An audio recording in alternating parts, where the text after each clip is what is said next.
Selamat siang, Pak Burhan, Pak Saktian Manurung, dan juga dari perwakilan tim PMB ya. Sebelumnya mungkin masih belum mengenal saya Sabila, account manager yang akan mendampingi universitas selama penggunaan sistem Savima platform ke depannya. Jadi sebenarnya ini bisa dibilang untuk saat ini masih proses onboarding ya Bapak Ibu ya.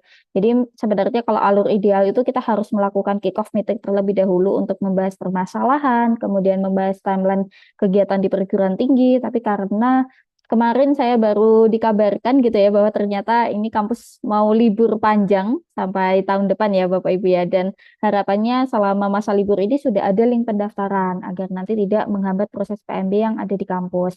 Maka dari itu, hari ini kita agendakan secara mendadak untuk kegiatan pelatihan PMB yang harapannya hari ini tim PMB juga bisa segera men-setting untuk ke dalam sistemnya biar nanti bisa tetap dilakukan proses pendaftaran dari sisi pendaftar. Begitu. Ini dari TPMB yang hadir, sudah punya akun, Pak? Sudah diinfokan untuk akunnya? Udah. Sudah Udah ya, bisa Pak Burhan login, ya? iya. Oke, sudah bisa login, Pak? Dari tim PMB mungkin bisa diinfokan? Kita bisa login. Sudah bisa ya? Oke. Nah, nanti untuk akun sendiri itu memang harapannya masing-masing personil punya sendiri-sendiri ya, Pak Burhan ya, nanti ya dalam pembuatan akun, karena seluruh aktivitas yang ada di dalam sistem itu terrecord dan terbaca lognya. Jadi nanti kalau untuk proses pengecekan dan lain sebagainya agar lebih mudah juga bisa tahu siapa eksekutornya. Oke, mungkin tanpa berlama-lama lagi, ini bisa langsung kita mulai saja untuk pemaparannya. Jadi nanti akan saya bagi jadi dua sesi. Untuk sesi pertama, pengenalan terkait dengan sistem PMB. Nanti gambaran garis besarnya seperti apa, fiturnya ada apa saja. Kemudian yang kedua nanti alur teknis. Seperti itu ya. Oke, sebelumnya saya izin untuk share screen terlebih dahulu.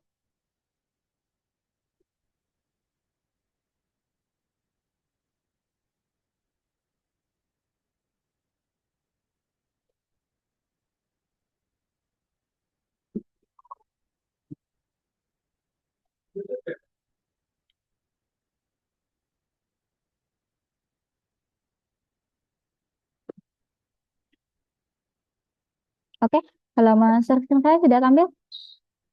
Bapak Ibu, izin. Udah, Bu, udah. Oke ya, oke. Nah, untuk fitur-fitur di dalam modul PMB Savima Platform sendiri, gitu ya. Jadi yang pertama itu terdapat media untuk pendaftaran online. Ini kalau boleh tahu, Bapak Ibu sebelumnya kalau untuk pendaftaran PMB sendiri menggunakan sistem apa? Sebelum bergabung dengan Savplat. Online, Bu. Online Online, ya. Mm-mm. by operator ada. Oke, berarti sudah punya sistem mandiri ya Pak ya sebelumnya ya? Ya, tapi Oke. mati-mati. Oh gitu, oke. Nah kalau menggunakan sistem yang saat ini, insya Allah kami pastikan stabil ya Bapak Ibu ya untuk Men, selama ini sih mantap. aman. Nah Yo. kemudian yang kedua, ada proses seleksi mungkin dalam proses PMB-nya Bapak Ibu yang berkaitan dengan TPA, tes Ada. boleh? Ada ya. Nah nanti sebenarnya untuk di paket layanan kan juga sudah include dengan CBT ya, Computer Based Test, nanti bisa diintegrasikan untuk kegiatan seleksi PMB-nya gitu. Jadi itu sudah connect juga dengan alur PMB yang ada di tim PMB. Kemudian selanjutnya nanti juga dari tim PMB punya ranah untuk generate name. Jadi nanti kita akan menyusun untuk format NIM dari pendaftar yang akan masuk menjadi calon mahasiswa sehingga nanti untuk pemberian NIM itu cukup dilakukan generate NIM. Tidak perlu kita men-settingkan satu persatu mahasiswa. Begitu. Kemudian selanjutnya terdapat juga untuk fitur import data pendaftar. Ini biasanya fungsinya memang digunakan ketika perguruan tinggi itu memiliki seleksi yang sifatnya nasional gitu ya, seperti PTN, yang dimana memang seleksinya sudah dilakukan di pusat sehingga nanti dari kampus tinggal melakukan proses daftar ulang. Nah, nanti bisa dilakukan import data pendaftar. Cuman karena ini di kampus sendiri dimulainya dari awal ya Bapak Ibu ya untuk proses PMB-nya, jadi sebenarnya untuk proses import data pendaftar ini tidak dilakukan juga nggak masalah gitu. Kemudian terintegrasi juga dengan keuangan. Nah, ini untuk ranah keuangan ini apa saja nanti di PNB itu ada tiga, Bapak Ibu. Yang pertama biaya formulir untuk pendaftaran di awal. Kedua ada biaya seleksi kalau memang ada. Dan yang ketiga itu ada biaya daftar ulang, mungkin seperti uang gedung atau mungkin uang alma mater dan lain sebagainya yang memang merupakan syarat untuk mendapatkan NIM Seperti itu. Selain itu, integrasi dengan keuangan ini bisa dimanfaatkan untuk proses cekal gitu. Proses cekal ini seperti apa? Jadi kalau misal ada biaya daftar ulang begitu ya Bapak Ibu, ada biaya daftar ulang, ada biaya uang gedung. Nah, nanti kalau pendaftar ini belum membayar uang gedung yang sudah kita syaratkan, maka dia tidak akan bisa mendapatkan NIM.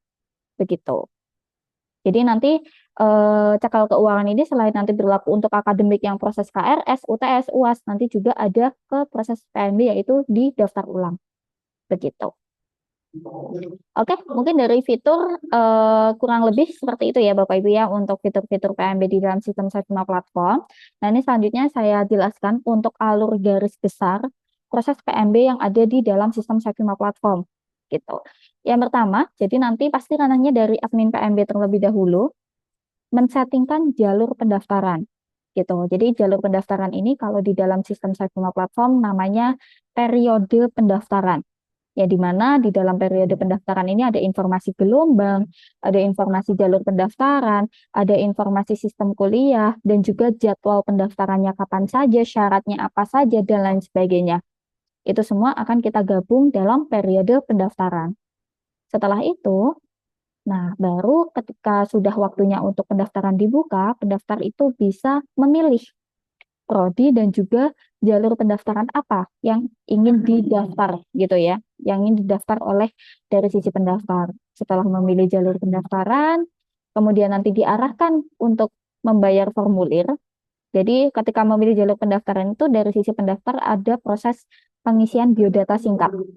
Baru nanti diarahkan untuk membayar formulir. Nah, ketika pembayaran formulir kita sudah terintegrasi dengan channel pembayaran juga untuk virtual account-nya. Cuman untuk saat ini karena memang masih belum pengajuan ya Bapak Ibu ya, kemungkinan nanti sementara masih berjalan manual dulu untuk proses pembayaran formulir. Nanti mungkin setelah ini saya akan mengirimkan form biller, nanti silakan diajukan channel bank apa saja yang ingin diaktifkan, begitu.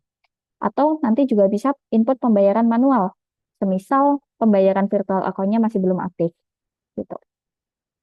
Setelah membayar formulir, maka nanti pendaftar akan dinyatakan secara sah menjadi pendaftar di perguruan tinggi, maka nanti akan diarahkan untuk mengisi formulir. Jadi biodata lebih lengkapnya lagi, lebih detailnya lagi dengan cara pendaftar harus login dulu ke dalam sistem sebagai pendaftar gitu. Jadi setelah membayar formulir itu pendaftar akan mendapatkan informasi username dan juga password yang digunakan untuk login sebagai pendaftar.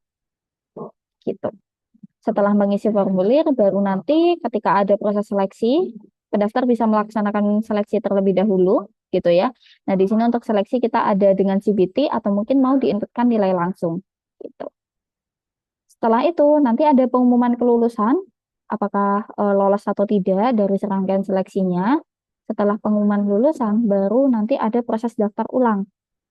Nah, untuk daftar ulang sendiri, kita ada dua syarat yang bisa kita terapkan. Ada syarat pembayaran, dan yang kedua ada syarat berkas daftar ulang. Begitu.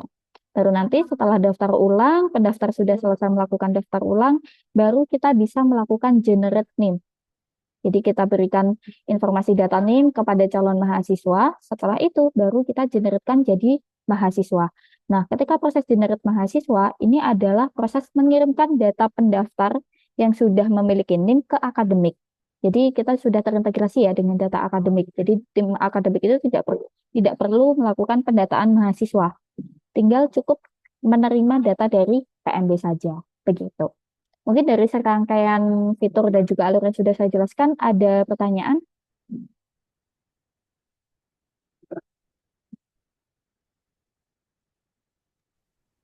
Sepertinya masih bisa dipahamin, Bu. Aman ya Pak ya? Oke, Aman-aman biasa-biasa.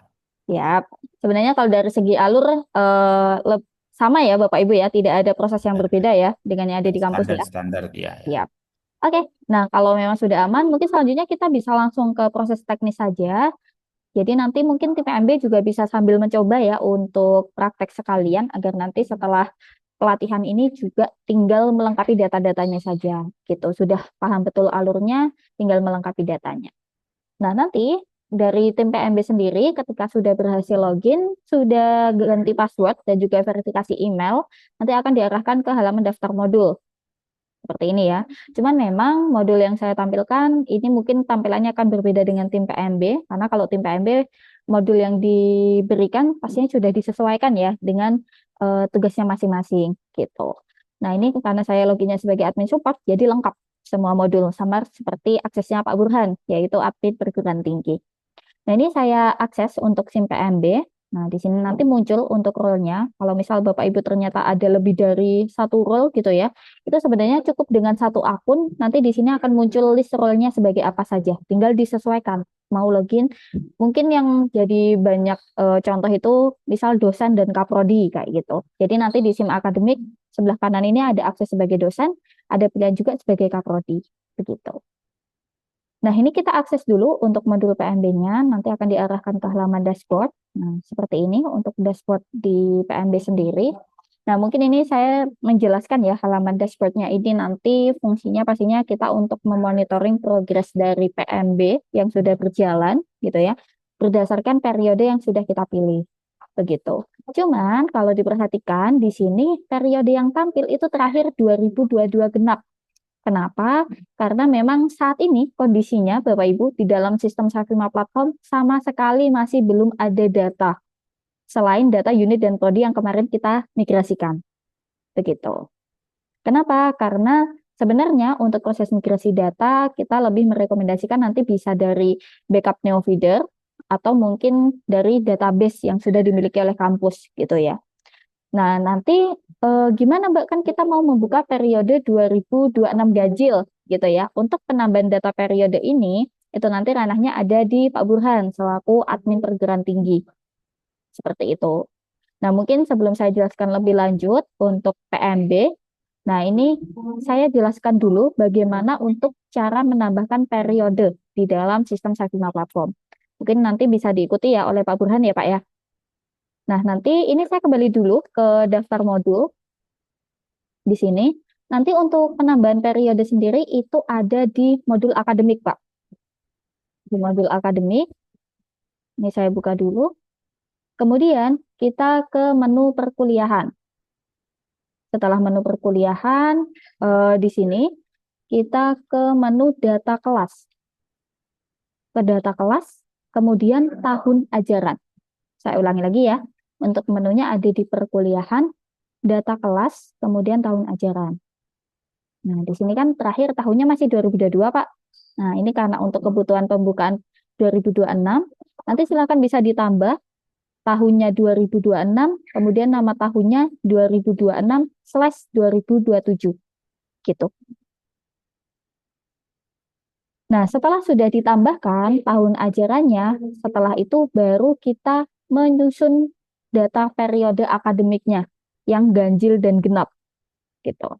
Nah, di sini saya buka dulu untuk menu periode akademik di menu setting, kemudian periode akademik. Di sini silakan bisa ditambah gitu. Nah, tadi untuk tahun ajaran kalau sudah ditambahkan nanti akan muncul di sini. Mungkin ini tahun ajarannya saya tambahkan saja ya, Pak ya. Saya bantu. 2026, 2027, ini 2026, ini disimpan. Setelah itu data periode akademik saya refresh terlebih dahulu. Nah, di sini sudah muncul seperti ini. Nanti di sini secara otomatis akan muncul untuk kode periode 2026/1 semesternya di sini otomatis ganjil gitu ya. Karena kan ini kita mau membuka PMB untuk ganjil, silakan diisi untuk nama periodenya misalnya 2026 ganjil. Nah, seperti ini. Nama singkatnya biasanya kita merekomendasikan seperti ini. Izin Mbak Sal. Iya, Pak Jano? Nah, kita kan ada menerima apoteker di genap Mm-mm. 2526. Oke, oh ada PMB 25 Jadi, genap juga ya? Mm-mm. jadi genap ganjil kita terima khusus untuk apoteker. Oh, siap. Oke, oke. Mm-mm. Nah, kalau seperti Beliau- itu, mm-mm. Oke. Mungkin nanti berarti PR dari Pak Burhan ada dua ya, Pak ya, menambahkan tahun akademik juga untuk yang periode 2025 gitu. Kemudian di periode akademik di sini juga ditambahkan untuk periode yang khusus 25 genap. Untuk kebutuhan pembukaan PMB tadi yang apoteker di 25 genap dan mungkin PMB yang reguler di 26 ganjil. Seperti itu ya, Pak Jano ya? Ya, iya Mbak, ya Mbak. Oke, siap. Nah, kemudian Bapak Ibu setelah sudah ditambahkan nama singkatnya, nah di sini kan kita perlu mendatakan tanggal awal kuliah dan akhir kuliah. Nanti silakan bisa disesuaikan dengan kalender akademik. Nah, yang jadi pertanyaan biasanya, Mbak 26 ganjil kan kita masih belum menyusun gitu ya kalender akademiknya kapan. Nah, kalau misal belum disusun dan pasti kan ada prediksi ya Bapak Ibu ya berdasarkan yang sudah berjalan selama ini bisa didatakan data sementara dulu gitu. Perkiraan dari bulan apa sampai bulan apa. Ketika nanti kalender akademiknya sudah resmi sudah keluar, maka nanti silakan tanggalnya disesuaikan kembali begitu. Karena ini kebutuhannya hanya untuk PMB saja. Seperti itu. Kalau untuk yang periode ganjil, estimasi untuk perkuliahannya nanti dari bulan apa sampai apa, Bapak Ibu? Juni. Pak Jana masih termute? Kalau ganjil kita biasanya 15 September sampai dengan Oke, 15 Februari. baik. Berarti Kalau 2026. genap biasanya ya sekitar minggu kedua Maret, ya katakan 20 Maret sampai 30 Agustus atau 25 Agustus. Hmm, Nah, gitu selalu baik. Mbak. Oke, berarti tetap ya Pak ya untuk tanggalnya ya. Plus minus seminggu biasanya, plus minus Oke, seminggu. siap siap siap. Nah, nanti kalau memang mungkin ada perubahan tanggal sedikit gitu ya Bapak Ibu ya, nanti silakan bisa diedit. Oke, nah ini untuk data yang wajib saya lengkapi terlebih dahulu. Jadi data yang wajib itu ditandai dengan bintang merah ya Bapak Ibu ya. Ini seperti ini, kemudian kita simpan.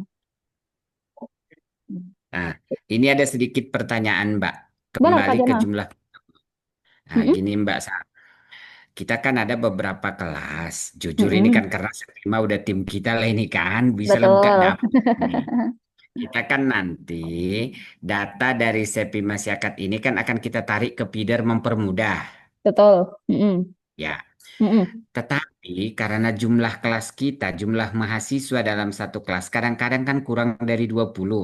mm-mm, Jadi kalau karena kurang 20, akhirnya dalam efektif efisiensi segala macam dalam pembiayaan, honor mengajar, dosen segala mm-mm. macam, akhirnya pertemuan kita buat tidak 16, tetapi ada yang Hmm, 12, ada yang 10, bahkan mm-mm. ada ya 10 paling rendah kalau kelasnya dikit kali, tetapi untuk daftar feeder kita harus tetap memenuhi perencanaan 16 gitu. Kira-kira mensiasatinya itu gimana? Hmm. Ya, Mas? Oke, baik, Pak. Kalau untuk itu, jadi sebenarnya nanti kan kalau sistem siakat ini kan seharusnya dari realisasi dan juga pelaporan sama ya, Pak Jano ya. Tapi kalau untuk Iya, kebutuhan iya. seperti itu, mungkin untuk mendorong proses administrasi yang ada di kampus, nanti jumlah pertemuan bisa disesuaikan, Pak, sesuai dengan kebutuhan kelas masing-masing. Kemudian nanti untuk pelaporan ke dalam PDDikti, karena sudah terintegrasi ya, pastinya kan datanya yang terkirim adalah sesuai yang ada di siakat. Nanti kita bisa Iya. sesuaikan, bisa diedit Bisa gitu. diedit, siap-siap. Betul. Jadi di Hanya beberapa neofeedernya langsung kelasnya diedit. memang itu Mbak, Hmm. paling ada 5 kelas gitu. Oke, aman kalau gitu Ya, Pak. Kan datanya juga sedikit. iya, iya, siap Mbak. Oke, saya lanjutkan kembali ya, Bapak Ibu ya. Nah, ini tadi sudah selesai untuk kita menambahkan periode 26 ganjil. Jadi seharusnya di PMB sudah muncul. Nah, di sini sudah muncul ya periode 26 ganjil. Jadi ini nanti juga bisa digunakan untuk pembuatan periode pendaftaran. Nanti mungkin yang jadi PR Pak Burhan mungkin bisa dibantu untuk yang 25 genap ya Pak ya. Nah, selanjutnya ini untuk halaman dashboard sendiri ini akan saya jelaskan satu persatu untuk data-data yang berwarna-warni ini ya. Yang pertama yang warna biru atau jumlah peminat. Jadi untuk jumlah peminat ini adalah jumlah pendaftar yang ada di proses awal sebelum melakukan sebelum melakukan pembayaran biaya formulir gitu. Jadi itu kita akumulasi dalam bentuk peminat. Di mana di dalam data peminat ini itu ada satu data akun aktif dan ada akun belum aktif. Artinya, ketika nanti ada biaya formulir, maka nanti sebelum melakukan pembayaran formulir itu akan terakumulasi sebagai akun belum aktif gitu. Tapi kalau misal ternyata ada biaya formulirnya yang free, tidak dipungut biaya, maka nanti akan terakumulasi sebagai akun aktif gitu. Atau yang sudah membayar, nanti akan terakumulasi sebagai akun aktif. Nah, Kemudian di sebelah kanan yang warna hijau, ini adalah jumlah pendaftar. Jadi setelah nanti di peminat sudah melakukan pembayaran formulir dan sudah login sebagai pendaftar, maka akan terakumulasi sebagai pendaftar. Gitu. Nah, di pendaftar ini sendiri ada dua kategori, sudah finalisasi dan belum finalisasi. Artinya apa?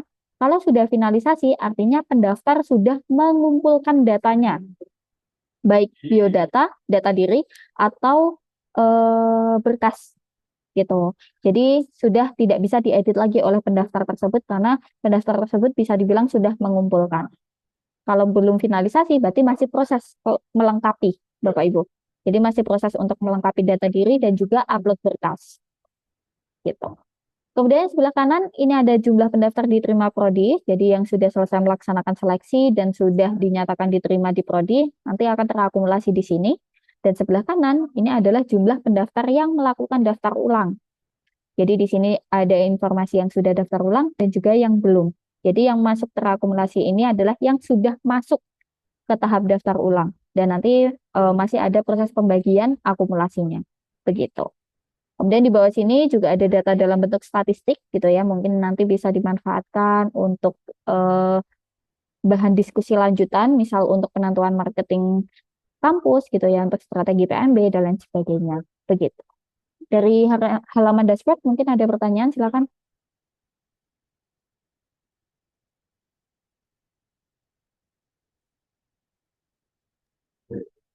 Tanya kan, Iya, halo Pak. tadi kakak bilang pas finalisasi itu datanya Mm-mm. tidak bisa diganti oleh mahasiswanya kan kak? Betul, betul. Kalau misalnya mereka minta tolong untuk ada yang mau diganti, itu bisa nggak kita ganti kak sebagai PMB? Oke, bisa Pak. Jadi nanti sebenarnya alurnya itu kan dari pendaftar yang akan melakukan finalisasi secara mandiri gitu ya, agar nanti juga ada kesadaran kalau dari sisi pendaftar itu ketika saya finalisasi itu sudah tidak bisa diubah. Nah, kalau misal nanti ternyata ada perubahan, itu dari sisi admin PMB bisa melakukan namanya unchecklist finalisasi gitu. Karena nanti datanya di dalam pendaftar sini itu ada checklistan sudah finalisasi atau belum. Seperti itu. Nah, ini. Ketika nanti pendaftar sudah melakukan finalisasi secara mandiri, itu datanya akan terchecklist. Jadi ini bisa di unchecklist. Biar nanti dia pendaftar bisa finalisasi ulang. Gitu, Pak.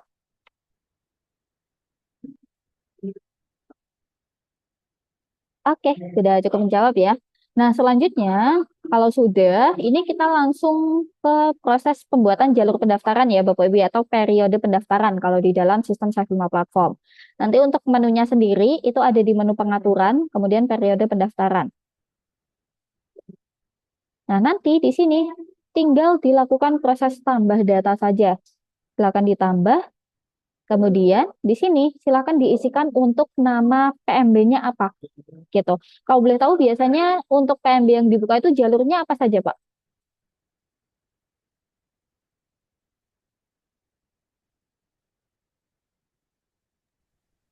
Ya Bu, izin. Oh ya, Pak Burhan. Jadi biasanya jalurnya yang pertama jalur reguler, ya Oke. kan? Mm-mm. Baru siap itu jalur beasiswa, Oke. baru jalur KIPKA, Oke. baru beasiswa Pemda. Itu Baik. beasiswa itu ada Mm-mm. biasanya beasiswa yayasan, beasiswa Mm. Pemda begitu. Mm-mm, mm-mm, mm. Itu Oke. Nah, nanti kalau RPL ada, Bapak Ibu, di kampus? Jalur RPL? ada, Ada Bu, ada. Ada ya? ada. Oke. RPL Nah, kita ada. siap.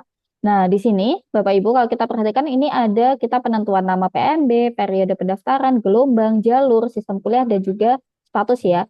Jadi selama kelima data ini yang saya tandain, terutama di periode gelombang, jalur dan sistem kuliah itu ada perbedaan, maka nanti kita harus bikin jalur baru gitu. Misalnya di sini saya buat dulu untuk jalur yang reguler gitu ya. Jalur PMB misal seperti ini 2026, 2027 misal. Jadi untuk periodenya 2026 ganjil, gelombang 1, kemudian di sini jalurnya. Nah, untuk data-data yang sifatnya opsional, opsi gitu ya, opsi seperti ini, itu ada master datanya. Untuk master datanya itu ada di sini, Bapak Ibu. di menu referensi, pendaftaran. Nah, di sini untuk gelombang. Tadi kan di sini gelombang maksimal ada 3 ya. Nah, misal nanti ada kebutuhan lebih dari 3 untuk gelombang pendaftarannya, tinggal ditambahkan di sini. Nanti tinggal diklik tambah, kemudian gelombang berapa, gitu. Kemudian selanjutnya di sini juga ada jalur, gitu ya. Nah, kalau untuk jalur tadi kan sudah beberapa disebutkan ya Bapak Ibu ya, ada reguler, beasiswa, KIP, beasiswa Pemda, dan lain sebagainya. Maka nanti kita perlu tambahkan juga. Sama menunya itu ada di referensi, pendaftaran, kemudian jalur pendaftaran di sini. Nah, secara default sebenarnya kita sudah sediakan gitu ya pendaftaran yang mungkin umum digunakan oleh Bapak Ibu sekalian. Tapi kalau memang di sini ada yang tidak sesuai dari segi penamaan atau mungkin jenis pendaftarannya, silahkan ditambah. Nah, ini saya contohkan satu data yang pendaftaran reguler ya misalnya ya. Di sini untuk nama jalur pendaftarannya adalah yang reguler. Jenis pendaftarannya berarti yang peserta didik baru. Nah, nanti untuk jalur yang RPL, silakan bisa disesuaikan. Apakah dibuka untuk RPL perolehan SKS atau untuk RPL transfer SKS. Begitu. Nah, ini karena reguler, jadi saya pilih yang peserta didik baru. Nanti silakan ditambahkan keterangan, tapi sifatnya opsional. Kalau sudah, kita simpan. Berarti nanti semua jalur yang tadi disebutkan oleh Pak Burhan itu didatakan di sini, Bapak Ibu. Gitu, mulai dari yang beasiswa Pemda, beasiswa yayasan, biar nanti dari pendaftar itu bisa memilih mau daftar di jalur yang mana. Gitu ya. Oke, ini coba kita refresh kembali. MB reguler 2026-2027. Seperti ini. Ini kita pilih yang reguler. Kalau untuk sistem kuliah ini seperti kalau ada kelas karyawan, kelas sore, itu apakah ada Bapak Ibu kalau di USM Indonesia? Izin Bu, jadi Mm-mm. eh, kalau kelas kuliah itu kita pelaksanaannya ada sore, Oke, tapi biasanya namanya tak reguler juga. tetap reguler juga. Tapi Ya, kalau untuk kelasnya dipisah nggak Pak antara kelas sore dan juga reguler? eh, kalau di prodi saya nggak ada kelas sore, pagi doang. Oke, Tapi oh ada siap. prodi akuntansi misalnya, Mm-mm. dia belajarnya sore doang gitu. Jadi Oke. Tapi itu ini ya Pak ya, kelas sore doang itu apakah yang reguler dengan yang kelas sore digabung atau dipisah? kebetulan kalau akuntansi ya regulernya sore itu aja Bu. Oh, Apa sore aja ya, gitu? memang hanya sore ya. Oke, berarti kalau Ya, kayak gitu tidak perlu dipisah, Pak. Gitu. ya, Kecuali ada perbedaan kelas antara mahasiswa yang kelas sore sama yang kelas reguler atau mungkin jadwalnya biasanya di pagi hari atau siang kayak gitu. ya. Berarti cukup kita pakai satu sistem kuliah saja, tidak perlu ditambahkan. Tapi nanti ke depan kalau misal ada penambahan kelas karyawan, tinggal ditambahkan di sistem kuliah ini. Gitu. Oke, statusnya aktif. Kemudian di sini kita datakan untuk tanggal mulainya. Ini kalau boleh tahu pendaftaran reguler nanti di start di hari ini ya atau besok, Bapak Ibu?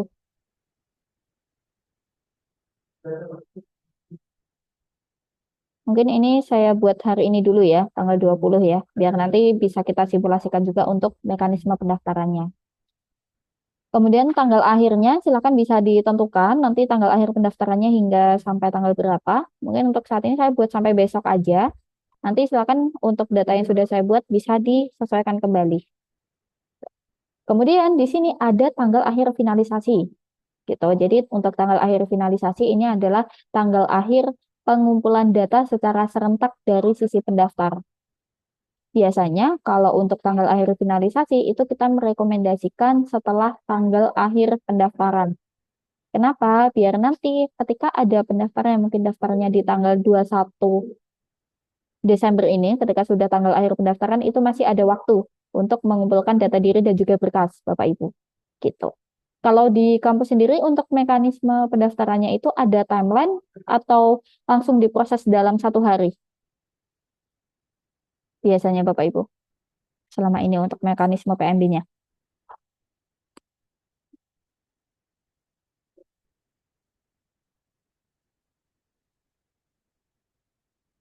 Bagaimana mungkin tim Nah, PMB? Hmm? gini Bu, yang saya lihat selama Hmm? ini kalau dia daftar, ya kan, Hmm? daftar baru siap itu nanti dia upload biodata begitu. Hmm? Setelah itu nanti dia pilih apa namanya, pilih prodi. Hmm? Saya pilih prodi dia akan ada biayanya, biaya Hmm? pendaftaran gitu. Hmm? Jadi tidak ada batasan antara eh, buat akun dengan bayar Oh, pendaftaran. Yang penting oke. dia bayar nanti Hmm? is oke, baru diverifikasi oleh bagian keuangan, benar masuk uangnya, ya berarti dia udah mendaftar begitu. Saya mendaftar dia ada ujian, ujian nanti saat itu dia dinyatakan lulus. Hmm? Setelah dia lulus, itu ujiannya misalnya by online. Hmm? Itu online. Jadi dia lulus, setelah lulus dia nanti diberi eh, waktu untuk registrasi ulang, bayar minimal 30% dari biaya begitu. Jadi akan ditampilkan biayamu sekian, Hmm? bayar registrasi minimal 30% gitu. Nanti setelah dia bayar, baru dinyatakan dia sudah terdaftar sebagai mahasiswa baru begitu, Bu. Kira-kira Oke. begitu konsep sederhananya. Kalau untuk kegiatan seleksi biasanya diserentakkan dalam satu waktu atau setelah pendaftar sudah menyelesaikan biaya formulir dan juga mengisikan biodata berkas itu langsung bisa melaksanakan seleksi, Pak. Iya, iya, langsung. Yang langsung ya. Berarti Ya, sifatnya ada prodi yang harus dikumpul. oke, Di prodi berarti tertentu begitu, seperti berbeda-beda ya, Pak apoteker ya. gitu. Tapi kalau yang Hmm. umum dia ujian sendiri aja langsung gitu. Oke, baik. Nah, kalau seperti itu berarti kan ini ada yang mekanismenya langsung dieksekusi dalam hari itu juga, ada juga yang mekanismenya dikumpulkan untuk dijadwalkan bersama-sama gitu ya Pak ya. Ya, ya, Oke. ya. Berarti kalau seperti itu untuk tanggal akhir finalisasi kita samakan dengan tanggal akhir pendaftaran atau H plus setelah tanggal akhir pendaftaran. Misalnya ini saya buat tanggal 22 Desember seperti ini.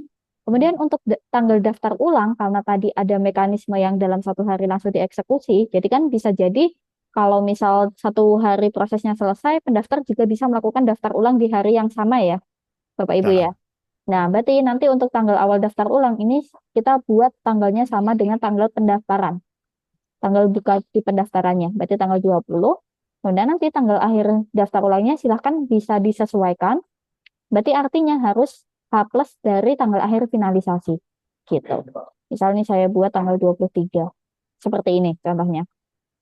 Agar nanti ini juga bisa dimanfaatkan untuk mekanisme yang PMB-nya satu hari langsung dieksekusi. Gitu. Kemudian kan ada biaya formulir ya Bapak Ibu ya untuk proses pendaftarannya ya. Kalau ada ada, Bu, ada. silakan diceklis berbayarnya. Begitu. Nah, di sini ada settingan batas expired VA formulir. Nah, untuk saat ini sendiri kan Virtual masih belum aktif ya Bapak Ibu ya. Jadi ini nanti fiturnya Ya. berguna kalau misal VA-nya sudah aktif. Nah, ini fungsinya untuk apa? Jadi fungsinya nanti kita bisa mengatur ketika pendaftar itu generate VA biaya formulir, itu masa aktifnya berapa lama gitu. Jadi kalau ini kita setting 3 hari, berarti VA tersebut akan aktif selama 3 hari ke depan. Kalau ini dikosongi, VA-nya tidak diisikan secara default, itu tanggal akhir pendaftaran, tanggal akhir VA itu aktif adalah tanggal akhir pendaftaran. Begitu. Jadi kalau ini sebenarnya tidak kita rekomendasikan untuk dikosongi ya Bapak Ibu ya. Kenapa? Karena nanti mindsetnya pendaftar itu akan jadi, oh saya waktu bayarnya masih panjang, masih sampai tanggal 21 Desember 2025. Jadi saya bayarnya nanti-nanti aja gitu. Tapi kalau di sini kita atur misal 3 hari gitu ya, maka nanti dari pendaftar itu akan ada informasi, oh saya harus bayar dalam waktu 3 hari ke depan. Begitu. Kemudian di Cocok sini itu hari. Iya betul Pak. Nanti silakan bisa di custom mau 1 hari yang sama, 2 hari, atau mungkin 3 hari, bebas. Saya kembalikan lagi ke hapus. Kemudian di sini ada juga nik unik. Jadi ini untuk pengecekan duplikat data pendaftar. Kalau ini kita settingan 1, maka pendaftar tidak boleh melakukan daftar lagi kalau misal sebelumnya sudah daftar. Gitu. Biar nanti data pendaftarnya tidak double-double, tidak ganda. Gitu. Kalau memang berkehendak untuk tidak boleh duplikat, silakan diisikan 1. Gitu. Kemudian di sini ada ingatkan bayar daftar ulang. Ini sifatnya juga opsional, hanya sebagai informasi saja di pendaftar ketika nanti sudah di tahap daftar ulang. Untuk remindernya itu per 7 hari atau 14 hari. Seperti itu. Nah, ini misal saya setting 7 hari ya. Kemudian di sini ada buka KIP kuliah. Jadi kalau untuk mekanisme KIP kuliah ini adalah portal pendaftaran khusus untuk KIP, sehingga nanti pendaftar tersebut secara otomatis akan kita arahkan ke persyaratan KIP ketika poinnya itu memenuhi dari syarat poin KIP yang sudah disetting oleh kampus. Gitu. Ini melihatnya dari mana? Jadi untuk penentuan poin ini itu melihatnya dari penghasilan orang tua. Di data referensi, kemudian biodata, di sini ada penghasilan. Nah, di sini kan kalau Bapak Ibu perhatikan ada poin KIP kuliah ya. Ketika nanti penghasilan orang tua, misal di sini jalurnya, oh maaf, saya plus dulu. Misal di sini kita setting gitu ya, poin KIP kuliah maksimal adalah 2. Maka nanti ketika pendaftar mengisikan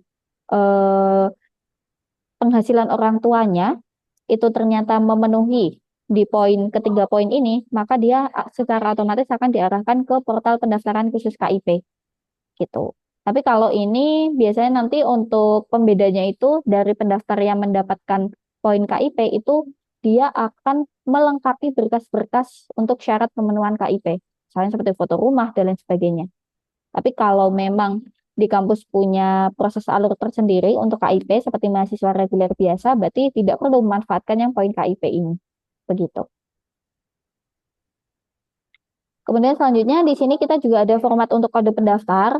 Jadi kalau kode pendaftar ini saya bebaskan, tapi syaratnya angka ya Bapak Ibu ya kalau di sistem Savima Platform ya.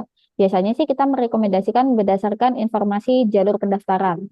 Misalnya di sini kan untuk pendaftaran periode 2026 ganjil, maka kita bisa settingkan 2026 1, misal seperti ini ya. Kemudian misal kita anggap saja untuk jalur reguler kita buat kodenya 1, gelombang 1 kita buat juga kodenya 1, gitu ya.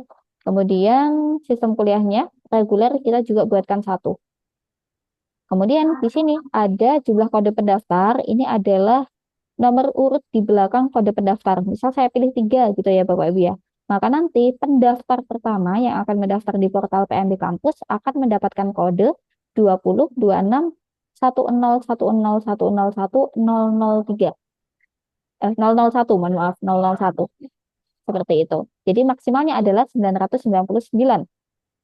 Jadi untuk jumlah kode pendaftar ini juga harus disesuaikan dengan lot pendaftar yang mungkin selama ini daftar di USM Indonesia ya. Kalau misal ternyata ribuan, berarti dibuat 4. Gitu. Kemudian nomor ujian juga mekanismenya sama. Ini boleh disamakan atau dibedakan dengan kode pendaftar, tapi saran saya dibedakan biar nanti juga bisa kita bedakan kalau itu kode untuk ujian. Kemudian jumlah nomor ujiannya saya buat 4. Nomor urut ini bisa diabaikan saja Bapak Ibu karena ini untuk tampilan PMB yang versi lama, sedangkan di USM Indonesia ini sudah pakai PMB yang versi baru. Gitu. Nah, ini kita juga ada untuk penilaian rapor dan juga referral. Gitu. Kalau di kampus ada untuk mekanisme marketing PMB yang menggunakan referral? Ada Bu, rekomendasi maksudnya Bu? Iya, betul, rekomendasi. Biasanya ini nanti untuk strategi marketing, Pak. Iya, ada. Ada ya? Oke, berarti sudah ada list siapa saja rekomendasinya ya Pak Burhan ya? Iya. Oh ya. Nah, nanti kalau memang ada, itu bisa diceklis saja Bapak Ibu untuk referralnya. Nah, nanti kita mendatangkan referralnya dari mana? Itu nanti ada di menu referensi. Kemudian ke pelengkap, Kak, kemudian ini izin ada, bahasa, iya Pak Jana, kalau rekomendasinya langsung nama saja gitu, bisa Pak. Nanti di sini, jadi mekanismenya dari kampus kan sudah ada list ya Pak ya, rekomendasinya siapa saja. belum. Oh, belum ada. Jadi Karena bebas Pak. rekomendasi itu bisa orang tua, bisa mahasiswa, bisa alumni, siapa saja. Oke, berarti tidak ada list spesifiknya siapa ya Pak ya, referral yang khusus Belum. dari kampus ya. Nah, kalau mekanismenya seperti itu berarti bukan pakai referral rekomendasi Pak. Karena kalau referral rekomendasi itu kita sudah ada list siapa saja. Nah, nanti kalau yang dimaksud sama Pak Jano itu nanti kita bisa pakai kuesioner. Nanti saya jelaskan. Kebetulan itu ada di menu paling bawah ini Pak. Gitu ya. Oke, Eh, siap, Mbak. Oke. Nah, kalau sudah, kemudian ini mungkin sedikit tambahan informasi di menu pengaturan. Ini adalah untuk settingan lebih lanjut gitu ya. Kalau misal ada batasan tahun lulus, batasan umur, atau mungkin ini juga ada settingan-settingan tambahan yang lain. Begitu. Kemudian di sini juga ada untuk keterangan tambahan yang sudah diberikan deskripsi juga ya. Ini akan muncul di halaman apa saja. Gitu. Kalau sudah, silahkan bisa disimpan. Nah, seperti ini. Dari setting data periode, ada pertanyaan? Mungkin dari tim PMB silakan. Tidak ada, Kak. Aman ya Pak ya? Oke. Oke, kalau sudah, tadi kan sudah kita simpan ya Bapak Ibu ya. Nah, setelah sudah berhasil kita simpan, nanti kalau diperhatikan ini menu yang dari sebelah kiri ini langsung aktif. Jadi kita bisa lanjutkan untuk proses setting selanjutnya. Nah, untuk settingan selanjutnya itu adalah menu jenis program. Nah, ini mungkin saya mau tanya dulu. Kalau untuk biaya formulir itu dalam satu periode pendaftaran ini sama atau beda-beda berdasarkan rumpun prodi, Pak? Ada Biasanya. yang beda, ada yang beda. Coba sebutkan, Bang. Beda nggak atau sama biaya pendaftaran? Sama, Pak. Sama Ah, ya? masa di S2 sama S1 sama apoteker sama. Oh, maksudnya ini gimana, Pak? Maksudnya Oh, antara tahun itu? Formulir kalau itu uang pendaftaran gitu. Oh, Atau mm, iya, gimana? beda-beda, Pak. Aku pikir apanya? oh, Gimana? ini Beda, Pak. saya mungkin sedikit meluruskan yang dimaksud Pak Jono tadi kan perbedaannya dari pasca, kemudian apoteker dan juga yang reguler ya Pak ya, yang S1 ya. Uangnya, Mbak. Misalnya Mm-mm. pendaftaran S2 1 juta, apoteker 1 juta, nah, D3 200 dan Mm-mm. prodi S1 itu 500. Oke. Itu dianggap biaya formulir. Oh, siap. Jadi gini, Bapak Ibu tim PMB ya, kalau untuk perbedaan biaya formulir yang saya maksud tadi adalah dalam satu periode pendaftaran ini. Nah, tadi kan Pak Jano menginformasikan ada pasca, ada juga yang apoteker, ada juga yang D3. Nah, itu nanti akan kita bedakan lagi, Pak, periode pendaftarannya, gitu. Jadi, kalau misal satu periode pendaftaran, misalnya kalau yang reguler ini mungkin khusus untuk yang S1 gitu ya, Pak ya. Maka Ya. nanti, berarti dalam S1 kan tidak ada biaya formulir yang berbeda ya antar prodinya ya, Pak ya, dalam lingkup S1 saja. Nah, kalau tidak ada, berarti ini tidak perlu kita menggunakan jenis program gitu. Jadi ini tidak perlu kita setting-setting lagi. Kita abaikan saja, kita pilih IPA, cuman yang perlu kita perhatikan cukup yang pilihan prodi dan pilihan wajib. Pilihan prodi ini apa? Jadi ini untuk menampilkan pilihan satu, pilihan dua, pilihan tiga yang memang pilihan prodi yang mau didaftarkan oleh pendaftar. Nah, biasanya kalau di USM Indonesia, ini untuk jumlah pilihan prodi yang ditawarkan ke pendaftar itu berapa? Satu, Bu. Oke, berarti hanya satu saja ya, Pak ya? Nah, satu aja. Berarti Jadi yang ribet wajib. jadi ngitungnya, double-double banyak kali pendaftarnya. Betul. Berarti sudah spesifik harus satu prodi aja ya, Pak ya? Ya, ya, Ya, ya. berarti seperti ini. Nah, kalau jenis program cukup seperti itu. Selanjutnya, kita lanjut ke settingan tarif. Gitu. Biayanya berapa, Bapak Ibu, kalau untuk jalur reguler yang mungkin khususnya untuk prodi S1? Pendaftaran 200.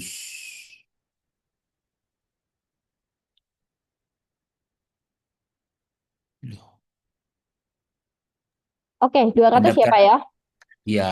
Dan beda-beda juga itu, Bu. Sosal Beda-bedanya S1 gimana? kalau sistem informasi saya kan itu 200. Mm-mm. Tapi kalau S1 farmasi 500 gitu. Oh, berarti ada perbedaan kalau seperti itu, Pak Burhan.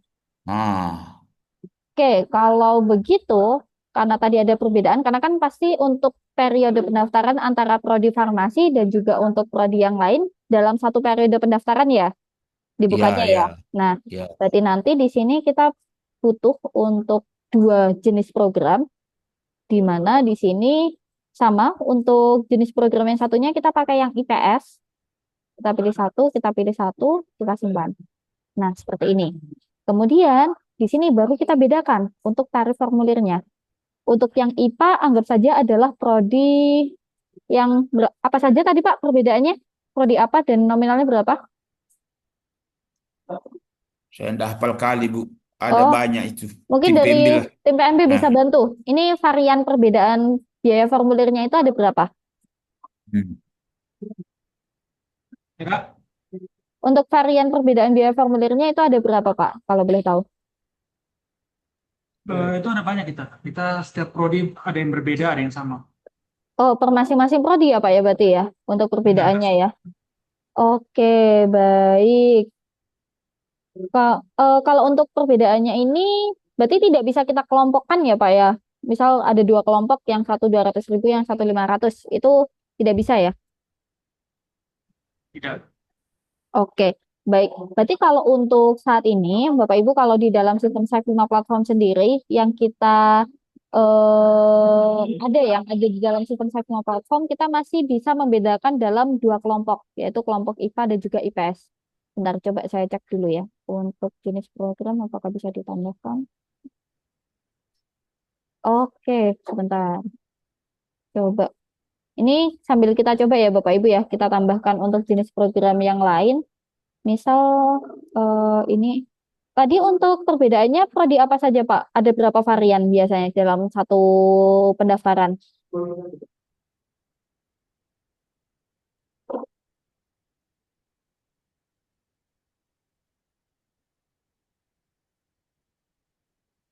Mungkin ini bentar.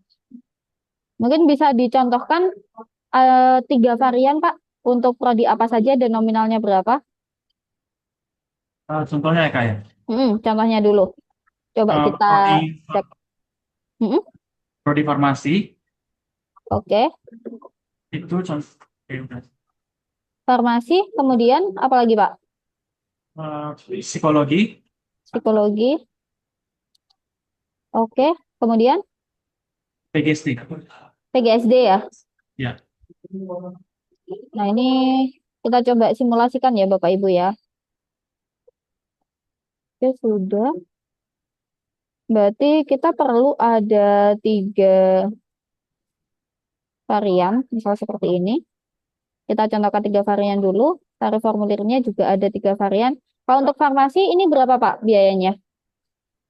Biaya pendaftaran 500.000, Kak. 500.000. Oke. Kemudian untuk prodi psikologi, 250. oke, 250.000.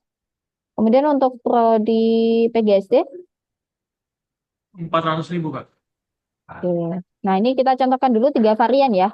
Nanti kalau memang cara ini berhasil, silakan bisa dilanjutkan dengan menambahkan jenis program. Itu ada di menu referensi pendaftaran jenis program. Gitu. Oke, kalau sudah, di sini baru kita settingkan prodi yang dibuka. Gitu ya.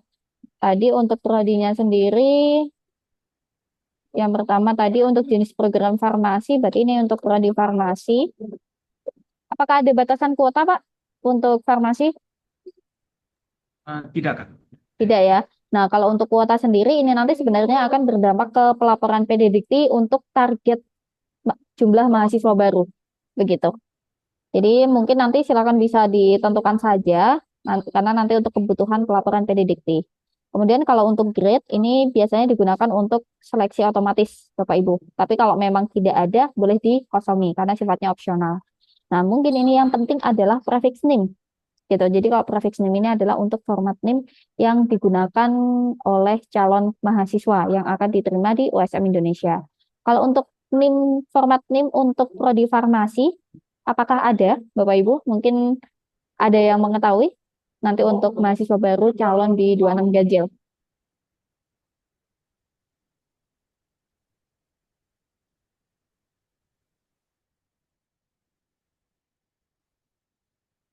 Bentar ya Bu. Iya, berapa Pak NIM-nya Pak? Kalau prodi farmasi Iya, Pak. iya, ntar. Oke.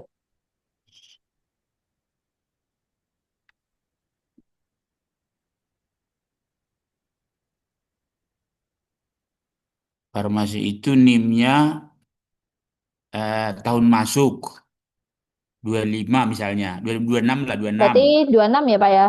Mm-mm. 26 02 05 02, 05, 001.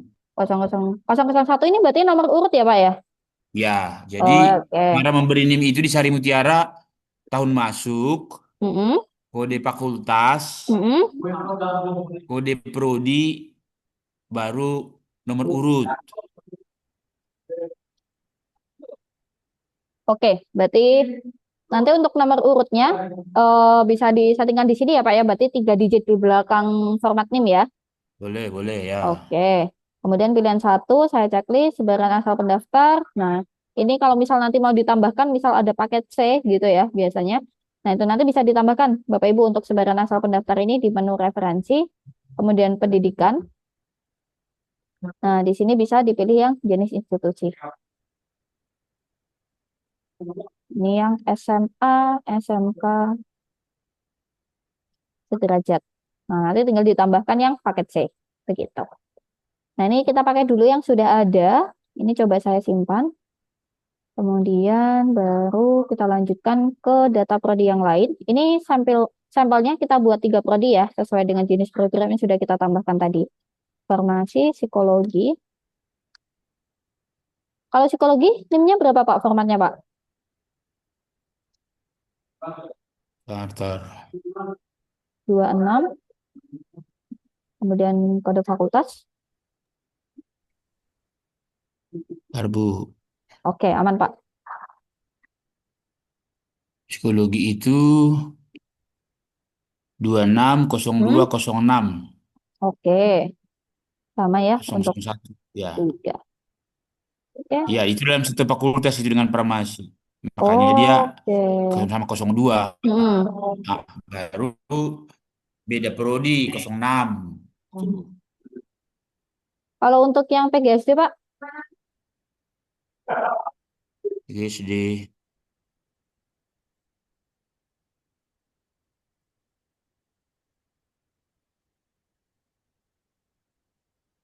PGSD itu 26 Hmm. 05 20. Oke. 26 05 20, Bu. Iya, sudah Pak. Nah, nanti seperti ini ya, sudah tersetting semua. Sementara ini saya buatkan 3 prodi dulu untuk yang dibuka di periode pendaftaran reguler 2006 ganjil. Nah, dari penambahan prodi mungkin ada pertanyaan dari Bapak Ibu yang hadir, silakan. Saya kira nanti lihat rekaman lah, Bu. Oh Karena ya, siap. nanti banyak nanya, pusing juga ini. Karena udah mulai Betul. pusing baru 1 jam. Nah, nanti Lumayan rekaman banyak ini. ya Pak Apalagi ya nanti ini gurunya PR-nya nanti ya. ini Pak Dokter ini menurung ini. Nah, kesepian. Oke, oke, baik. Nah, kalau sudah ditambahkan prodinya, terus kita susun seleksi pendaftarannya, gitu. Seleksi pendaftarannya tadi ada TPA ya, Pak ya? Kalau TPA untuk reguler juga atau beda? Atau reguler ada seleksi apa saja ini? Kalau boleh tahu. Nah, ini Bu Bancin yang tahu ini sebenarnya ini apa soal-soal dalam itu biasanya ini. Oke, Kayaknya ada mungkin Bu Bancin dalam. dari tim PMB yang hadir bisa PMB ya, ya. bantu untuk seleksi yang jalur reguler ini apa saja? Kalau seleksi nanti itu ada kayak kuesioner gitu kan Kak. Mm-mm. Baru sama tes apa? Tes nilai lah Kak. Tes akademik. Oh, TPA ya, Pak ya? Tes tulis ya?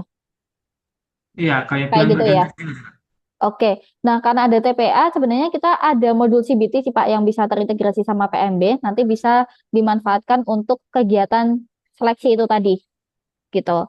Nanti sebenarnya kalau untuk pelatihan teknisnya itu ada sendiri, Bapak Ibu ya. Ini kalau boleh tahu biasanya seleksi nanti dimulai kapan, per kapan? Yang kuesioner itu, yang seleksi tes tulis. Kalau biasanya kan Kak, itu tesnya itu setelah dia melakukan pendaftaran gitu. Oh langsung ya Oh, Pak ya? setelah membayar uang masuk lah, uang pendaftarannya. Oke. Sebelum registrasi ulang gitu. Baik. Berarti ini eh, kalau misal saya jelaskan sekarang dalam satu waktu dengan PMB sih sebenarnya terlalu banyak yang saya jelaskan ya Bapak Ibu ya. Khawatirnya malah nanti tidak masuk untuk pemaparannya. Jadi mungkin kalau untuk pelatihan yang terkait dengan CBT mungkin kita bisa jadwalkan ulang ya nanti kalau misal periode pendaftarannya sudah siap. Gitu gimana? Ya Bu, ya setuju. Boleh ya? Oke. Karena khawatirnya kalau saya jelaskan semua nanti Bapak Ibu pusing karena Ya. terlalu banyak yang dipelajari. Jadi berbagian-bagian aja Bu. Ini nanti Mm-mm. misalnya berapa hari target selesai ini PMB sama sama komunitor kan. Baru kalau Ya. enggak nanti baru kami bilang lagi sama Ibu Sabila kan. Betul, betul Pak. Nyangkut gitu, ha. Nanti kita lanjutkan lagi untuk penjelasannya kalau Ya, PMB-nya udah selesai. Oke, ya, ya. kemudian tanggal mulainya nanti berarti kalau di sini 1 hari gitu ya, berarti kita samakan dengan tanggal pendaftaran. Jadi tanggal pendaftarannya saya set ini tanggal 20 sampai dengan tanggal 23, misal seperti ini. Nah, kalau sudah kita settingkan seleksinya, nah di sini baru kita detailkan jadwalnya itu kapan saja. Nah, karena tadi mekanismenya online dan bisa dikerjakan di mana saja dan tidak ada batasan waktu ya, 24 jam ya, Bapak Ibu ya. Benar nggak? Oke. Nah, kalau seperti itu berarti nanti kita bikin di sini untuk jadwal seleksinya. Ini ruangannya kita buat online. Nah, seperti ini. Tanggal mulainya kita serentakkan di tanggal 20. Tanggal selesainya ini misal di tanggal 23. Berarti ini untuk mulainya di 00.00 sampai dengan 23.59. Seperti ini. Biar nanti ujiannya terbuka 24 jam. Nah, karena ini jadwalnya itu per jenis program, Bapak Ibu, maka nanti kita perlu membuat lagi jadwal untuk jenis program yang lain. Tadi ada IPA, IPS, sama PGSD yang sudah saya tambahkan ya. Nah, misal seperti ini, TPA, sama ruangannya kita buat online, kemudian tanggal mulainya silakan bisa disamakan, tanggal selesainya juga. Nah, di sini untuk waktunya adalah 00.00 sampai 23.59.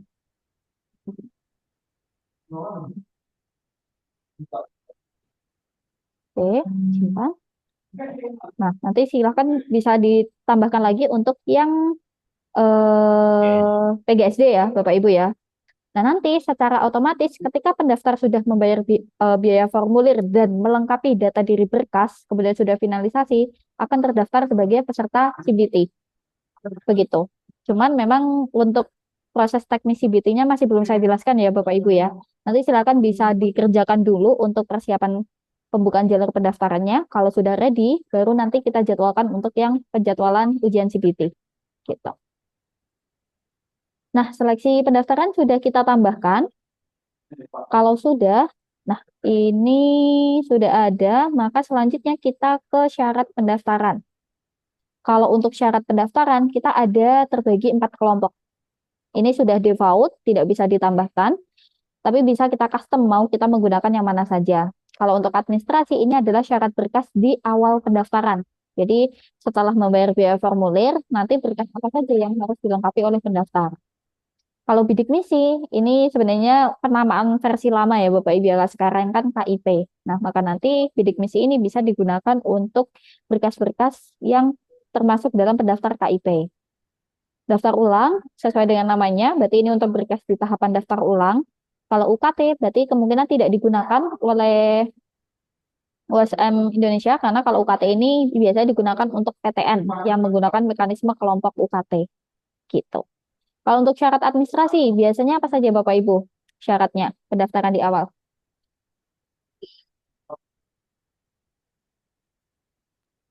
Kalau syarat administrasi kan kita semua perlu biasanya itu bukti pembayarannya satu. Mm-mm, Lalu fotonya, pas foto, pas foto, masih oke kan pas. biasanya, Itu aja ya Pak ya. Nah, biasanya itu. oke, kalau untuk bukti pembayaran, karena tadi alur di dalam sistem Septima Platform kan pendaftar bisa login ketika sudah bayar ya, Bapak Ibu ya.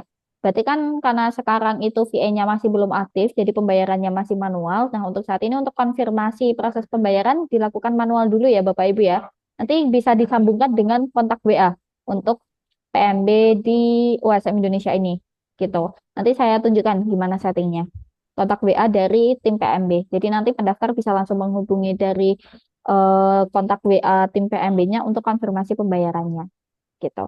Nah, biasanya kalau memang administrasi itu biasanya kalau yang biasa saya temui itu ada contoh foto KTP atau mungkin ada ijazah dan lain sebagainya. Nah, nanti kalau memang ada, nah sebenarnya di sini sudah ada ya listnya apa saja untuk berkas-berkasnya. Nanti bisa ditambahkan di referensi, kemudian seleksi, kemudian syarat seleksi. Nah, di sini. Ini bisa ditambahkan, Bapak Ibu, kalau memang nanti ada syarat-syarat yang lain yang mau ditambahkan di tahapan administrasi ini. Kemudian di sini juga ada berkas untuk daftar ulang dan juga untuk bidik misi atau KIP kalau memang dibutuhkan. Ini mungkin saya kasih satu contoh saja ya Bapak Ibu ya. Dari sini KTP wajib. Kalau untuk syarat yang ijazah, KTP dan lain-lain itu syarat di tahapan apa Pak?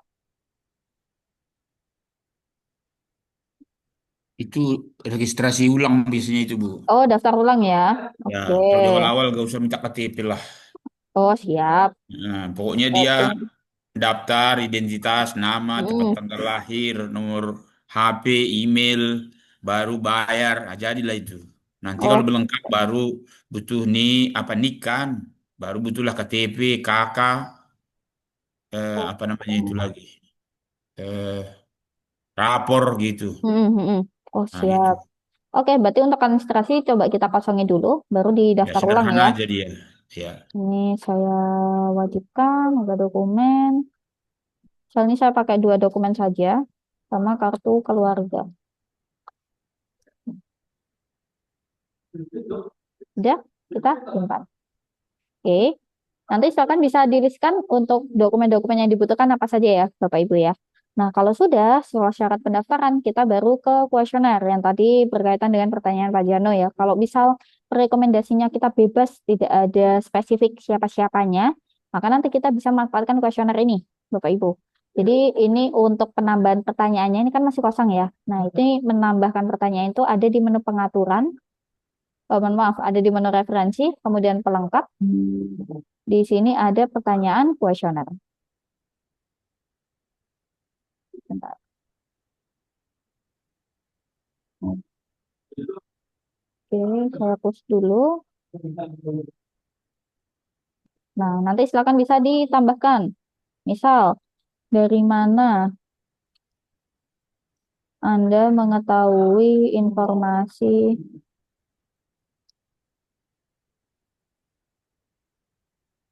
pendaftaran di USM Indonesia? Gitu ya. Oh, ini kode ya, Bapak Ibu, mohon maaf. Ini saya pindahkan ke sini. Nah, kodenya misal saya buat ini pertanyaan pertama.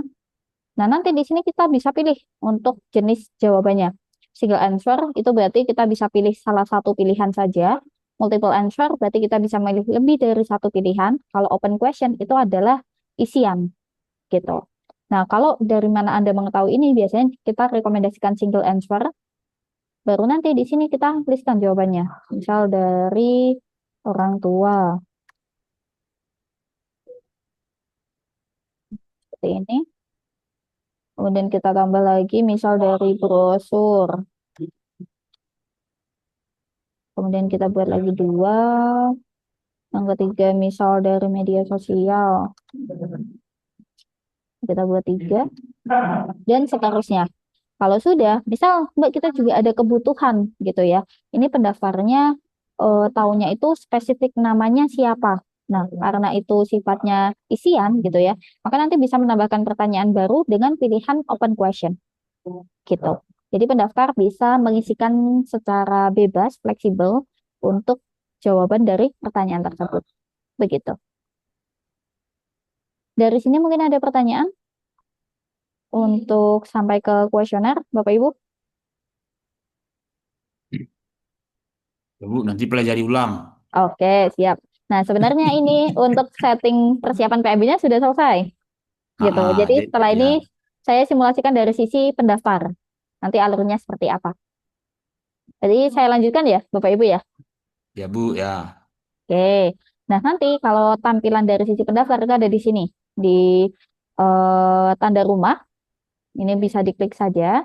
Nanti tampilannya seperti ini, Bapak Ibu, websitenya PMB Front yang dari sisi pendaftar. Jadi alurnya itu sebenarnya pendaftar itu pilih dulu prodi apa yang mau didaftar.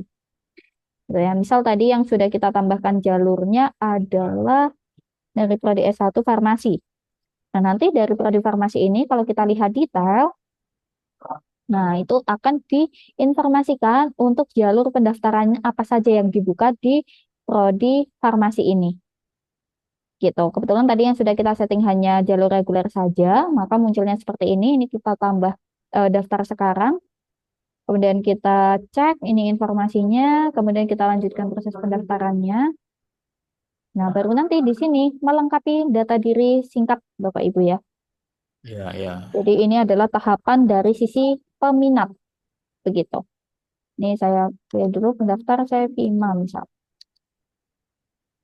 Rembuan, nomor HP, alamat email,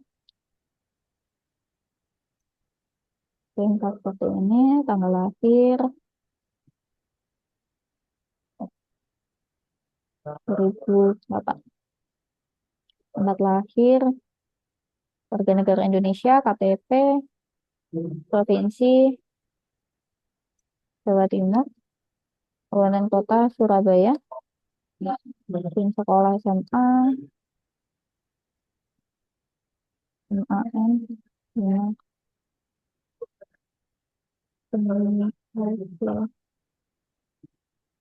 oke, oke, Bentar, coba saya cek dulu.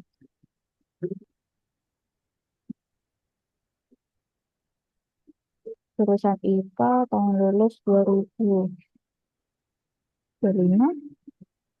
Nah, nanti di sini saya memilih jenis program studinya apa. Misal karena tadi farmasi ya, berarti ini farmasi, prodinya adalah yang muncul hanya prodi farmasi saja. Jadi nanti pendaftar itu memilih jenis program dulu, baru memilih prodi yang dituju. Gitu. Kalau sudah ini dilanjutkan, nah, nanti di sini ada preview untuk hasil data yang sudah saya isikan sebelumnya. Kemudian di sini ada persetujuan gitu ya bahwa data yang sudah isikan ini sudah sesuai. Kita lanjutkan kembali sampai ke proses bayar biaya formulir gitu. Ketika sampai ke tahapan ini, saya akan terakumulasi sebagai peminat. Nah, di sini di dashboard bisa kita monitoring ya. Sudah terbaca ada satu peminat di mana satu akunnya ini belum aktif. Kenapa? Karena saya belum membayar biaya formulir. Nanti untuk proses pembayaran biaya formulir atau pencatatan pembayarannya itu ranahnya ada di sisi keuangan, Bapak Ibu. Gitu. Jadi nanti untuk caranya, nanti dari tim keuangan akses ke dalam modul keuangan di SIM keuangan mahasiswa, kemudian ke menu operasional pembayaran formulir. Saya cari dulu, daftar Sodima. Oke, sebentar saya tekan dulu.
Nah, nanti saya ulangi lagi, menunya ada di operasional, kemudian pembayaran formulir, di sini kita inquiry, nanti kita checklist. Kalau pendaftar sudah bayar sejumlah 500.000, oke, sudah tercatat. Nanti tampilan dari sisi pendaftar ketika sudah melakukan pembayaran, oh, ini saya refresh dulu, oke. Nanti saya bisa langsung masuk ke dalam akun sebagai pendaftar, oke. Nah, seperti ini. Baru ketika saya sudah di tahap ini, maka akan terakumulasi sebagai pendaftar. Seperti itu. Dan di sini terakumulasinya belum finalisasi ya Bapak Ibu ya, karena memang saya belum melengkapi data diri dan belum mengumpulkan juga. Ini saya isikan dulu untuk data-data yang sifatnya wajib.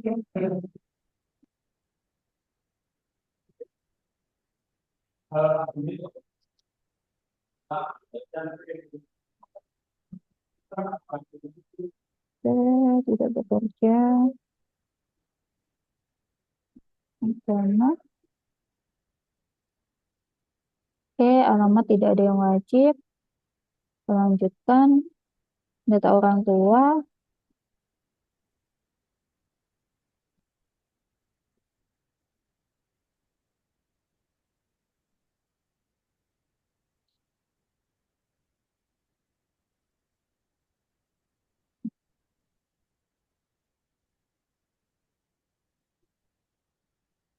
Dan seperti ini. Oke.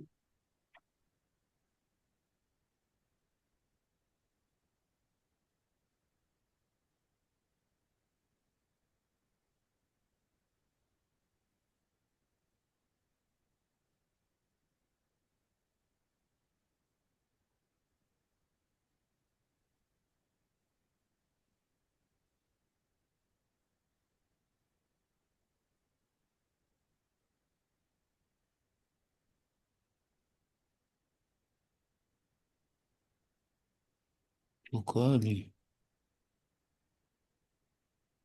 Oke, lanjutkan.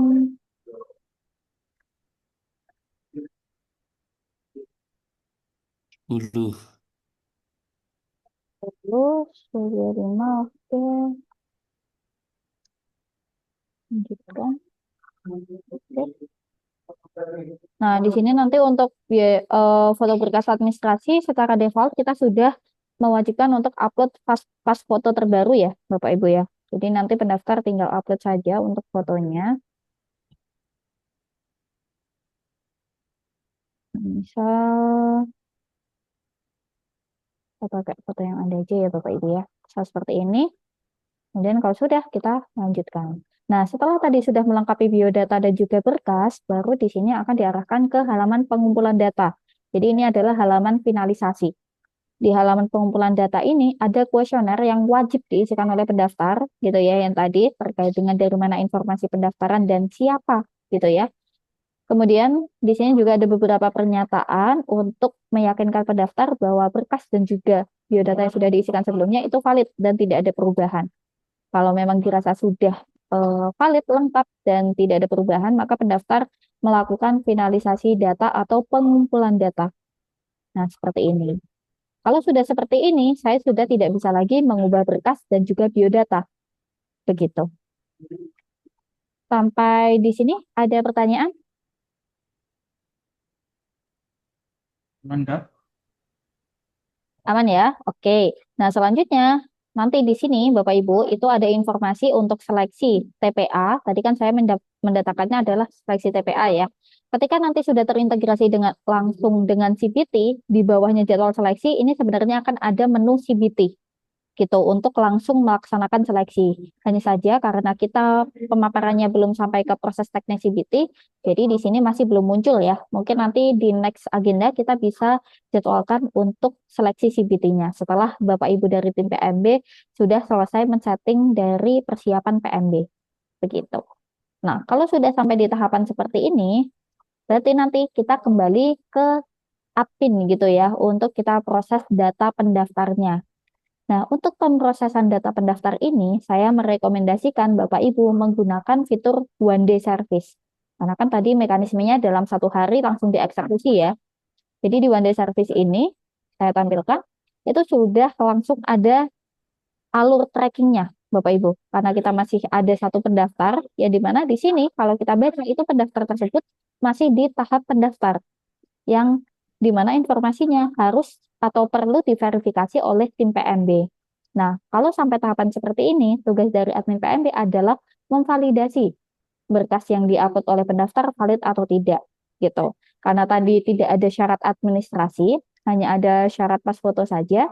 Jadi di sini tidak muncul ya untuk berkasnya, jadi bisa langsung kita verifikasi. Nah, seperti ini. Kalau sudah, maka akan berpindah ke tahapan selanjutnya yaitu peserta seleksi. Ketika nanti sudah menggunakan CBT, sebenarnya tidak perlu mengisikan nilai, karena nilai ini secara otomatis akan menarik dari hasil CBT-nya pendaftar. Gitu, jadi sudah terisi otomatis. Tugas dari admin nanti cukup men-settingkan status kelulusannya. Gitu, misalnya ini saya settingkan berarti harusnya lulus seleksi ya Bapak Ibu ya. Seperti ini kita simpan. Nah, kalau sudah, maka nanti kita lanjutkan kembali untuk kita setting kelulusannya untuk diterima di prodi tersebut gitu. S1 farmasi. Nah, seperti ini. Jadi kelebihannya kalau kita pakai WD Service ini, kita bisa memproses data pendaftar itu per satu proses di masing-masing pendaftar begitu. Baru nanti sampai ke tahapan daftar ulang seperti ini. Berarti nanti kalau sudah sampai ke tahapan daftar ulang, itu ranahnya kembali lagi dari sisi pendaftar untuk melakukan proses daftar ulang. Jadi ini saya kembali lagi ke halaman pendaftar ya. Nah, di sini tidak ada informasi bahwa saya diterima, lulus seleksi dan lain sebagainya, diterima di prodi apa. Baru nanti kita lanjutkan. Nah, di sini nanti akan ada informasi untuk melakukan daftar ulang. Nah, kebetulan karena tadi yang kita setting syarat daftar ulang ini hanya berkas, jadi pendaftar hanya diarahkan untuk upload berkas. Tapi nanti kalau misal ada biaya daftar ulang gitu ya, nah nanti kita bisa agendakan pelatihan khusus untuk tim keuangan selanjutnya untuk men-setting tagihan daftar ulang. Begitu. Ini mungkin saya upload dulu untuk berkas daftar ulangnya. Nah, misal seperti ini. Oke, sudah. Kemudian kita simpan. Oke. Nah, ini daftar ulangnya sudah dilengkapi. Nanti kalau misal ada biaya daftar ulang juga akan diarahkan untuk membayar ya, Bapak Ibu ya. Nah, kalau sudah, ini kita refresh. Nah, nanti akan ada informasi, ada satu pendaftar yang perlu diverifikasi. Gitu. Jadi nanti di sini kita bisa cek berkas yang sudah diupload oleh pendaftar di tahapan daftar ulang.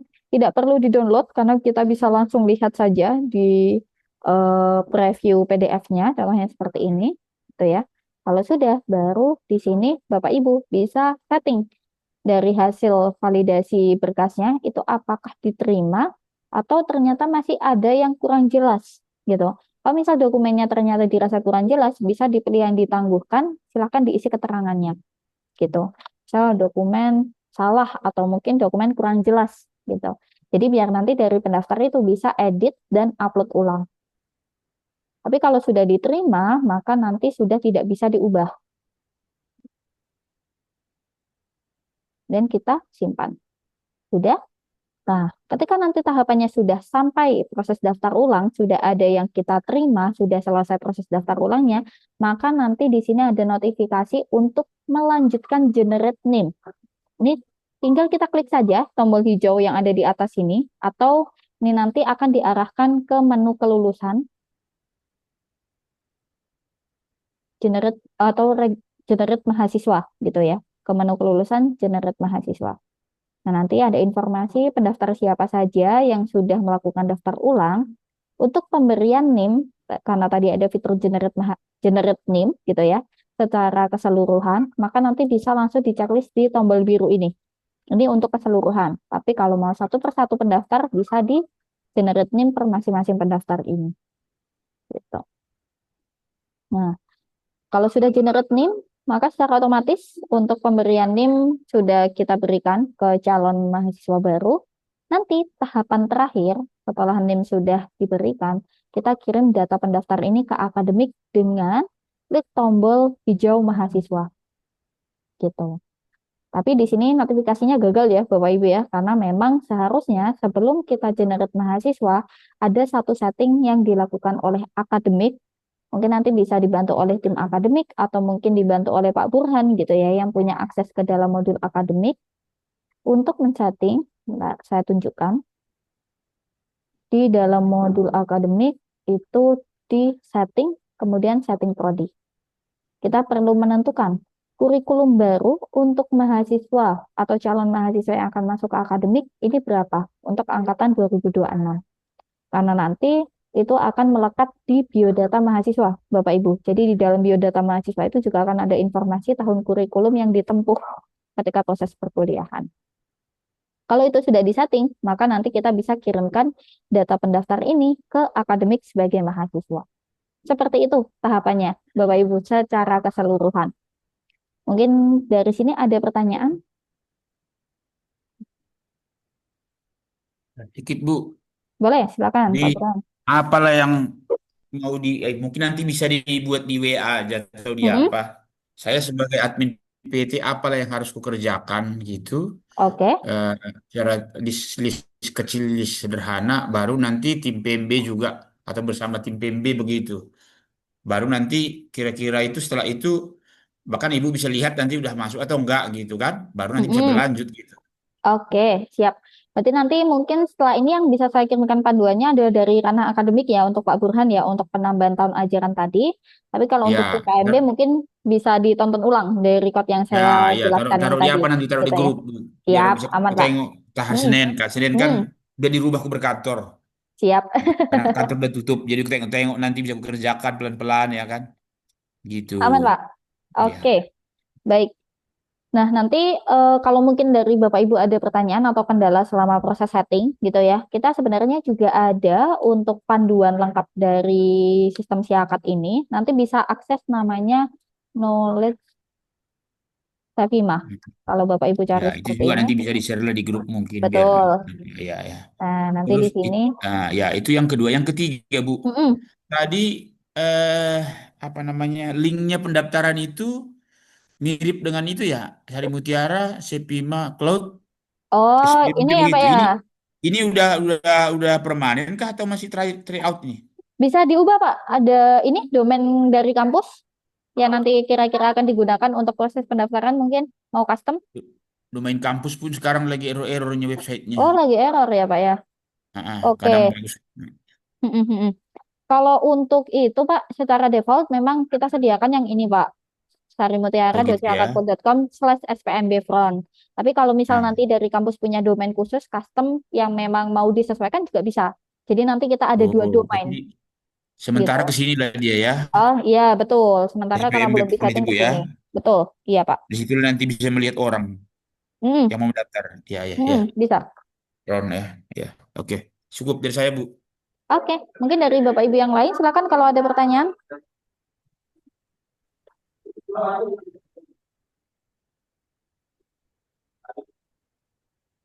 Ya.